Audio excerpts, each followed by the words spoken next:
ұлтымызға, табиғатымызға, болмысымызға сәйкес келмеген, жанаспаған дүниелерден кейінгі ұрпақты алыс ұстау мақсатында осы бір үлкен іс-шара жасап жатырмыз. Мен байқұсты Америкаға шақырып, бір Трамптың қасынан келдік. Трамптың менде не шаруасы бар екен қайдам, әйтеуір соған дейін барып қайттым. Ана пляждағы суреттерді көріп қалатындар бар, бейт шығып қалады, сол жақындатып көретіндер бар. Қазіргі заманның сен біздің кім екенімізді мына қолдарыңыздағы телефоның айтып береді. Сен тозақысың деген сөздерді үйреніп алғанбыз қазір. Тозақтың хозяиндары өздері жабады, өздері ашады, қалағанын кіргізеді, қалағанын шығарады. Біздің баталарымыздың өзі қазір TikTok бата ғой. Тышқанды арабша айтшы, мысықты айтшы десем білмеймін дейді. Тышқан мен мышықты білмеген адамға арабша басқа сөзді білгенде саған не пайда? Бірақ мақыр деген сөз жоқ бізде. Аман болдықтарыңызды, саулықтарыңызды көріп, ең бірінші осы елде, осындай жерде, осындай мемлекетте туылғанымызды шүкір етіп, осы әйтеуір елдің бірлігі, халықтың тыныштығы, жастарымыздың тату тәтті өмір сүргені, әрі біздің ата-бабаларымыздан ұрпақтан ұрпаққа жеткен санаулы да сабдарлы дінді дұрыс түсіну, руханиятты дұрыс қабылдау мәселесінде бізге келіп жеткен дүниелерді ары қарай паш ету, біздің кейінгі жастарымыздың бөтен елдің, бөтен жерлердің сөздеріне, бізге ұлтымызға, табиғатымызға, болмысымызға сәйкес келмеген, жанаспаған дүниелерден кейінгі ұрпақты алыс ұстау мақсатында осы бір үлкен іс-шара жасап жатырмыз. Білмеймін, осылай айта бергеннен кейін өздеріңізді көрдіңіздер. Мен байқұсты Америкаға шақырып, бір Трамптың қасынан келдік. Трамптың менде не шаруасы бар екен қайдам, әйтеуір соған дейін барып қайттым. Сол барлығы президенттер бәрі маған қарайды, мен оларға қараймын, түсінбеймін, бұл неғын адам деп. Маған киімі қарап, бір Монғолияның президенті ме деп ойлады-ау деймін.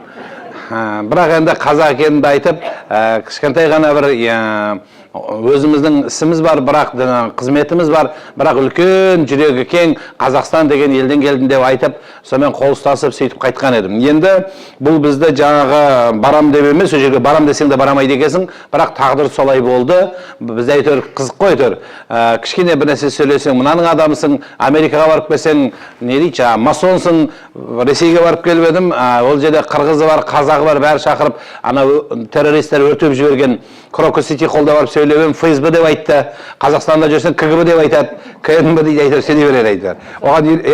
Оған үйреніп қалған біз енді. Ода тұрған еш нәрсе жоқ, енді айтады, қалатын шығар. Бірақ негізгі мақсат осы ұлтымызға, жастарымызға дұрыс бағыт берсе екен, біздің мына еліктеушілік, біреудің артынан лесу, бір қайдағы бір сөздерді жаттап алып, соны дін дегенді тек қана соның өресі деп түсіну, тек қана менікі ғана дұрыс деп түсіну, басқа ұлттарды төмен қою, басқа діндерді төмен қою, аяқ астына басу. Кеше Астана қаласында бүкіл дүниежүзілік әлемдік дәстүрлі дін лидерлерінің съезді өтті, сол съезде мен сөз сөйледім.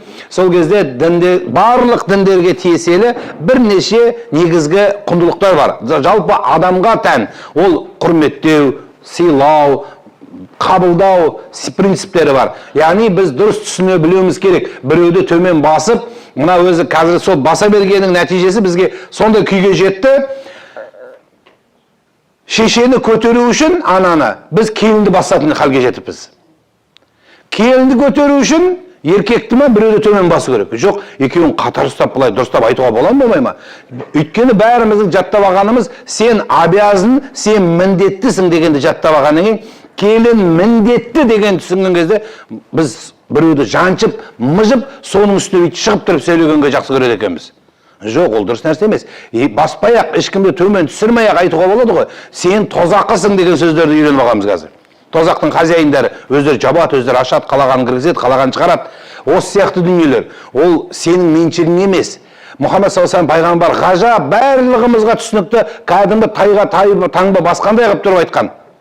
Жер бетіндегі ең жақсы мұсылман, белисанихи ва ядихи, тіліменен, қолыменен біреуге жамандық жасамаған дейді. Ал намаз қайда қалды, ораза қайда қалды, сенің сұмдық жүргенің қайда қалды? Қиянат жасама деп отыр. Құдайға ең жақын адам, ол адамның жүрегі жұмсақ болады депті. Бетінде нұр болады. Адамға деген ортаға сыйымдылық болады. Құдайға жаққан сол болады. Қабағыңды бүйтіп жинап алып тұрып, Мұхаммед саллаллаху алейхи кәпірлердің кәпірі сол дәуірде болған. Аяғы ауыр келіншек кетіп бара жатса, екі еркек сөйлесіп отырады екен. Мынау қыз туа ма, ұл туа ма дейді екен. Әйелді көрсетеді. Әйел қашады. Біреуміз ұл дейміз, біреуміз қыз дейміз. Жүгіріп барамыз да жаңағы әйелді ұстап алып қарын жарып жібереді екен. Сондай халдегі адамдарға Мұхаммед саллаллаху алейхи кіріп алып тұрып, кәпірлер деп айтқан жоқ. Ешақтар деген жоқ, хайуандар деген жоқ.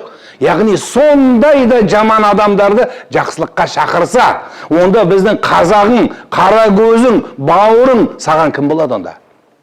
Сондай теріс айтқан уағыздардың нәтижесінде әке-шешең саған бүйтсе тыңдама, әке-шешең тыңдама дегеннің сөзінде өзі буыны қатпаған кішкентай ғана жас бала, онсыз да сабақты дұрыс оқи алмай, тәртібі бұзақылықта жүрген бала не болады? Ертең әке-шешесін тыңдамай, одан ары діннен күшейіп, бір нәрсеге теріс жолға түсіп кетсе, кім кінәлі болады?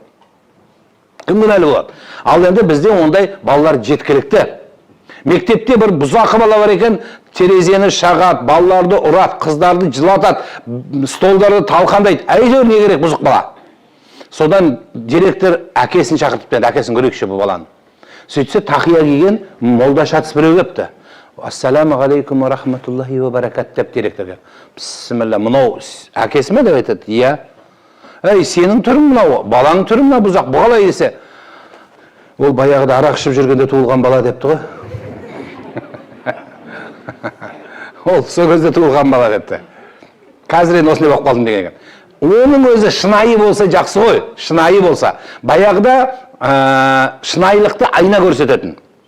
Ескі кітаптарда өзіңнің кім екеніңді білсең, айнаға қара дейді. Айнаға қарағанда точно айтады сенің кім екеніңді. Қазіргі заманның сен біздің кім екенімізді мына қолдарыңыздағы телефоныңа айтып береді. Өзіңізді білгіңіз келе ме? Мен қандай адаммын? Телефоныңа қара болды. Ішінде не бар, қандай суреттер бар, не көресің, кімді көресің, ютубта не қарайсың болды. Осы нәрсеге сенің полный картинаң суреттемен шыға береді. Ана пляждағы суреттерді көріп қалатындар бар, бейт шығып қалады, сол жақындатып көретіндер бар. Бір жақсы нәрсе айтса, ақсақалдар сөйлеп атса, біреулер бата беріп атса айтып, фыр өткізіп жібереді, қойшы бұның келе жоқпын деп. Біздің баталарымыздың өзі қазір TikTok бата ғой.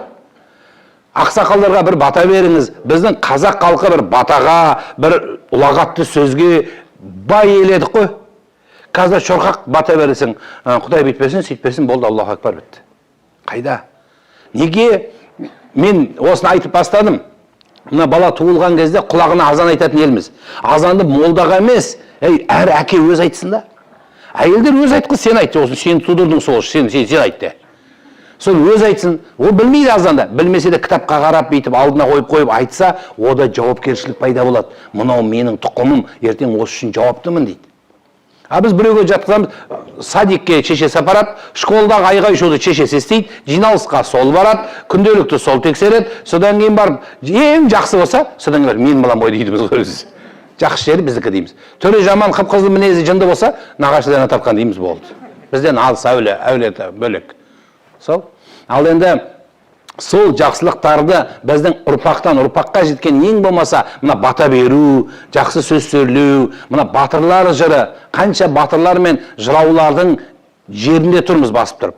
Біреуін кейінгі балалар білмей бара жатыр. Қайта біздің бабаларымыздың тарихын кеше Америкадағы Стэнфорд университетінде жазып тұрғанын көріп таң қалдым, білесіздер ме? Міне бізді айдалда біреулер, біз өзіміз менсінбейміз. Демек, бізде әлде болса да жастарымызды дұрыс арнаға бұрып, дұрыс тәрбиелейтін мәселелер көп. Одан кейін дінге келдік. Дінге келдік, өттік білмейді. Бір-екі уағыздарды ютубтан тыңдады, тағы бір нәрсені түсініп алды, біреуден бір нәрсе естіп алды. Не болды? Харам, кәпір, мүшрик, ширк, бидағат, тағы да бір 3-4 сөз жаттап алған болды. Соны айландырып мыжи береді. Болды. Тышқанды арабша айтшы, мысықты айтшы десем білмеймін дейді. Тышқан мен мышықты білмеген адамға арабша басқа сөзді білгенде саған не пайда? Өзіңнің ұлттық ана тілін қазақ, иншааллах деп қазақ айтпай-ақ, Құдай қаласа, бұйырса, нәсіп етсе, жаратып жасаған жазса деген қазақша сөзбен мінәжатын жасай берген ел. Егер ша қаласа, Алла қаласа деген сөз сол. Бірақ біздің қазақ өзінің тіліне сай айтты. Мысалы, Есет Батырды алыңыз. Есет Батыр үйленген кезде, немесе хан, кімді алайық? Тәуке ханды алайын. Тәуке хан Сандық апамызға үйленген кезде, Әбілқайыр Бопайға үйленген кезде, Кенесары Күнімжан анамызға үйленген кезде, осынша қалыңға осынша дүние берді, осынша атпен барды, бұлай айттырды деп ұрпақтан ұрпаққа жеткен сөз бар. Бірақ мақыр деген сөз жоқ бізде. Жоқ, демек бермеген ба? Кешегі Марал Ишан анамызды, атамыздың Құранын оқыған Кенесары атамыз сонда шариғатты бұзып мақырды білмеген ба? Жоқ, білген, бізден жақсы білген. Бірақ ол сол кездегі атауы бөлек болып, арабша сөзді қолданбаған олар. Біз арабша сөзді қолдандық та, сонан күшті болып кеткен жеріміз ғана. Демек, біздің өз құндылығымыз үлкеннің алдынан қия кеспе, табалдырыққа тұрма, ырымдар пышақты былай берме деген ырымды сөздердің түбінде ұрпақтың тәрбиесі, балалардың тәрбиесі тұрады. Қазір жастардың жақсы қолданып жүрген ChatGPT деген бар. Сол чатқа жазсаңыз, әке-шешенің өмірдегі ең үлкен өкініші не деп жазсаң, ChatGPT-дің өзі айтады, ұрпақ тәрбиесінен қалсаң, бәрін жоғалттың дейді, болды. А не пайда сенің миллион тапқаныңнан, миллиард тауып, орден, медал тапқаның біреу пайдасы өтпейді. Біз арақ ішіп, арақтың ішінде туылып, арақтың ішінде өмір сүріп, арақтың ішінде өліп қалатын елдерден наркотиктің ішінде туылып, наркотиктің ішінде өмір сүріп, наркотиктің ішінде өлетін Венесуэла, Колумбия сияқты мемлекеттерден асып түсіп, әкемізді өлтірген елге айналдық. Осы ма біздің дініміздің үйреткені? Нөміріңді айт, жалмауыз дегенді бәріміз көрдік. Қайда сол дін, иман, ислам қайда қалды? Дін қайта соны үйретпей ме? Тіліңе ие бол деп. Бір сахаба келіп, Құдайға риза болу үшін мен не істейін дегенде тіліңе ие бол деді. Аузыңнан шыққан, аузыңа кірген нәрсеге ие бол деді. Мына дұғам тез қабыл болу үшін, автоматически болу үшін не істейін дегенде де соны айтты. Аузыңа кірген, аузынан шыққан нәрсеге ие бол деді. Болды. Осы екеуіне ие болсаң, дұғаң өте береді деді.